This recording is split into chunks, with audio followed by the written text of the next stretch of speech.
All right, so it's a Maytag, Whirlpool branded. It's on its back. And we are going to do the drain pump. Now, you can do this with your machine, just be super careful. Make sure you have it on the cart.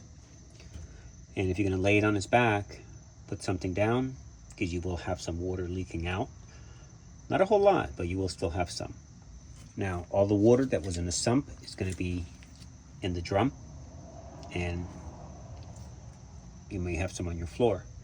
So this is your drain catch. So all the crap from inside the tub can affect how your machine drains. This is the pump. So they're pretty tight sometimes, so you might need either a channel lock or an adjustable. All right.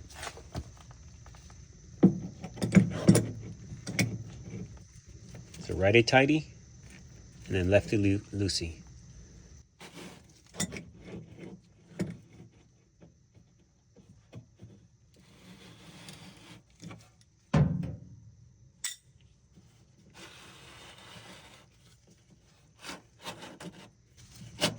Let's see how much stuff is in here.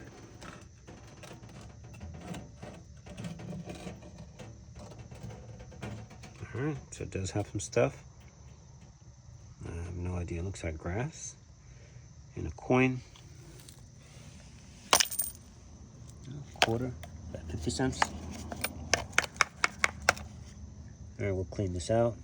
Also, take a look in here, and we'll wipe that out just in case. Get a rag, napkin, and get all this stuff cleared out.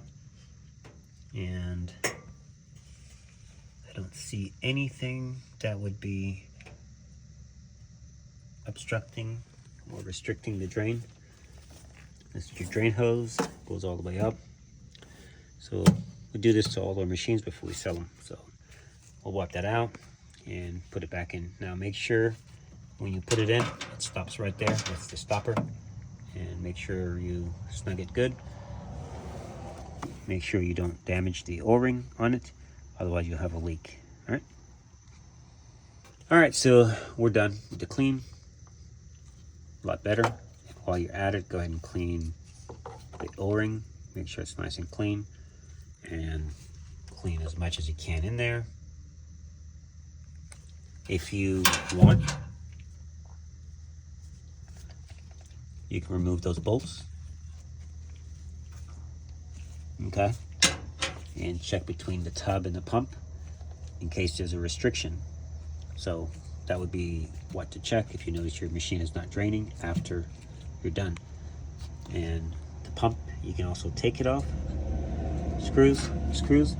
But if you remove this entire assembly, you can tilt the pump and move it around, shake it, and see if anything falls from here and then out. So, all right, that covers that. So this, we're upside down, so we need to flip it. So flip it like that, and then you insert it. Okay, and righty tighty. We're gonna go towards you. And how much to turn these and tighten them, super important, because if you think you're tight, right now it's tight, almost tight, you have to turn more. Otherwise the O-ring will not seat. And if you're not strong enough, you might need to use a channel lock or pliers or something. Okay, right there, fully seated, no more. O-ring is compressed and you should not leak. All right, that's how you do that. And also the pump, changing the pump would be the same way. Lay it on its back, or you can take the back of the machine off and reach under, but this is way better. Just put a towel down and you're good to go. Thanks for watching.